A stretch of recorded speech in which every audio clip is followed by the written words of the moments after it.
اعوذ باللہ من الشیطان اللعین الرجیم بسم اللہ الرحمن الرحیم۔ آج ہمارا 8واں درس ہے فارسی کی تیسری کتاب سے۔ آج کے ہمارے درس کا عنوان ہے 10 سورہ اسلام، اسلام کے 10 سورات، اسلام کے احکامات۔ حدود یک سو مردم جہان مسلمانند، تقریباً دنیا میں جو لوگ ہیں ان کا تیسرا حصہ جو ہے وہ مسلمان ہیں۔ وہ کتاب آسمانی آنا قرآن است، ان کا جو آسمانی کتاب ہے وہ قرآن ہے۔ دین اسلام 10 سورہ گوناگونی برائے خوش بختی و زندگی بہتر انسان ہا وجود دارد۔ در دین اسلام یعنی دین اسلام میں بہت سارے دستورات پائے جاتے ہیں انسان کی خوش بختی اور انسانوں کی زندگی کو بہتر بنانے کے لیے۔ در این درس با چند فرمان کوتا کہ در قرآن و روایات اسلامی وجود دارد آشنا می شویم۔ اس درس میں ہم چھوٹے چھوٹے فرامین کے جو قرآن اور روایت اسلامی میں وارد ہوئے ہیں ان کو جاننے کی کوشش کریں گے۔ آشنا می شویم یعنی جاننے کی کوشش کریں گے۔ سب سے پہلے ہمیشہ بنام خدا کارہا آغاز کنیم۔ ہمیشہ جب بھی ہم کوئی کام کریں تو خدا کے نام سے شروع کریں۔ ہنگام ملاقات با دیگران بے آنا سلام کنیم۔ جب بھی ہم دوسروں سے ملاقات کریں ان کو سلام کریں۔ با لبخند با دیگران برخورد کنیم۔ جب بھی ہم دوسروں سے ملیں تو حشاش بشاش چہرے کے ساتھ ملیں۔ پیوستے با ادب سخن بگوئیم۔ جب بھی ہم کسی سے کوئی بات کریں تو ادب کے ساتھ بات کریں۔ بے بزرگ تر از خود احترام بداریم۔ جو ہم سے بڑا ہو ہمیشہ ہم اس کا احترام کریں۔ از کسانی کے بے شما کمک می کنند تشکر کنیم۔ ہر وہ شخص جو آپ کی مدد کرے اس کا شکریہ ادا کریں۔ برائے خود دوستان خوب انتخاب کنید۔ اپنے لیے اچھے دوستوں کا انتخاب کریں۔ بعض انسان ہائے بد دوری کنید۔ جو انسان بد ہیں برے ہیں ان سے جو ہے وہ دوری کریں۔ در فراگیری علم و دانش تلاش کنید و دیگران را نیز بے فراگیری آن تشویق کنید۔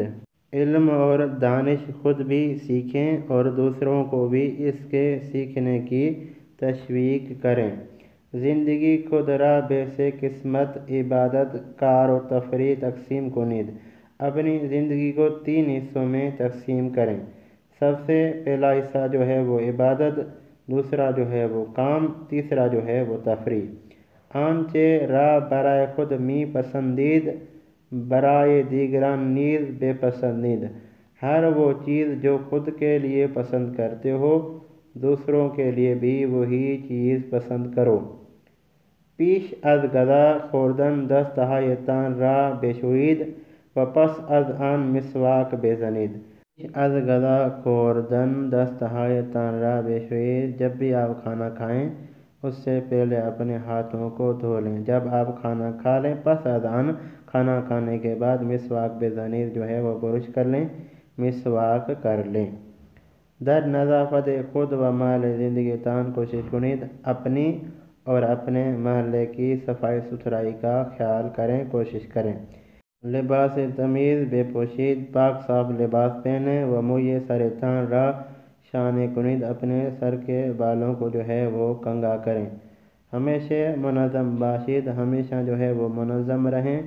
و سر وقت کارہایتان را انجام دہید، اپنے وقت پر جو ہے اپنے کاموں کو انجام دیں۔ سر وقت یعنی وقت پر، کارہایتان یعنی اپنے کاموں کو انجام دیں۔ از نعمت ہائے خدا بے خوبی استفادہ کنید، خدا کی جو بھی نعمتیں ہیں ان سے صحیح استفادہ کریں۔ ہمیشہ شکر گزار آن باشید، خدا نے جو بھی تمہیں نعمتیں دی ہیں ان کے ہمیشہ جو ہے آپ شکر گزار رہیں۔ و از اسراف پرہیز کنید، اسراف سے جو ہے وہ پرہیز کریں۔ اب چلتے ہیں درس کے سوالوں کی طرف۔ پہلا سوال ہے 10 سورہ دین اسلام برائے کس؟ اسلام کے جو دستورات ہیں وہ کس لیے ہیں؟ انسان کی زندگی کو بہتر بنانے کے لیے اور انسان کی سعادت کے لیے اسلام کے دستورات ہیں۔ اس کے بعد دوسرا سوال ہے ہنگام ملاقات با دیگران چے وظیفہ داریم؟ ہم ملاقات کے وقت کون سا وظیفہ رکھتے ہیں؟ تو ہمارا ملاقات کے وقت یہ وظیفہ ہے کہ جب ہم دوسروں سے ملاقات کریں تو سلام کر کے پھر بات کریں۔ اس کے بعد ہے اسلام دربار علم و دانش بیچے ما دستورہائے می دہد؟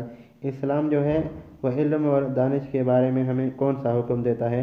تو یہ حکم دیتا ہے کہ خود بھی سیکھیں اور دوسروں کو بھی اس کی تشویق دیں۔ اس کے بعد انسان زندگی خود را باید چے گونے تقسیم کند۔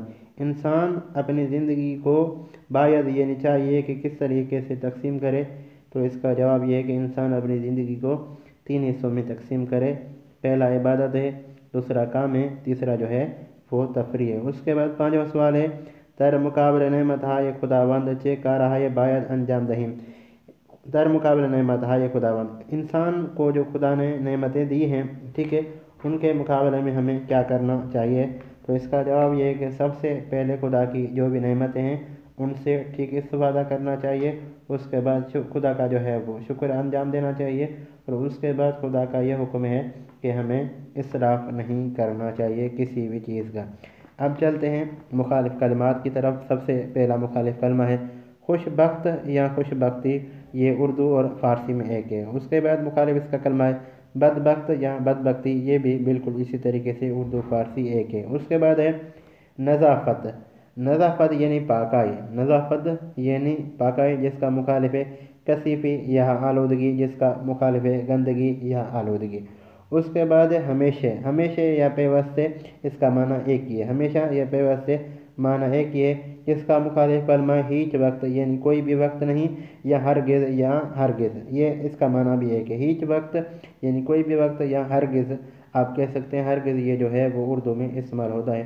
جیسے کہ کہا جاتا ہے کہ یہ کام میں ہرگز ہرگز نہیں کروں گا، تو فارسی میں اس کو کہا جائے گا ہیچ وقت، ہیچ وقت یعنی یہ کام میں کسی وقت بھی نہیں کروں گا۔ اس کے بعد مخالف کلمہ ہے شکر گزار، شکر گزار یعنی شکر کرنا، جس کا مخالف کلمہ ہے ناشکر یعنی ناشکر یا ناسپاسی، ناشکری۔ یہ تھا آج کا ہمارا 8واں درس۔ امید ہے دوستان اس درس کو سنیں گے، اس درس کو لکھیں گے، اس درس سے استفادہ حاصل کریں گے۔ دوستان سے آخر میں ریکویسٹ کرتا ہوں کہ اگر میری ویڈیو آپ کے کام کی ہو، میری ویڈیو سے آپ نے کچھ بھی سیکھا ہو، تو میرے چینل کو ضرور سبسکرائب کر دیں۔ آپ کا کوئی بھی سوال ہو آپ کمنٹ کر دیں، انشاءاللہ کوشش ہوگی ہر ایک دوست کو جواب دیا جائے۔ والسلام۔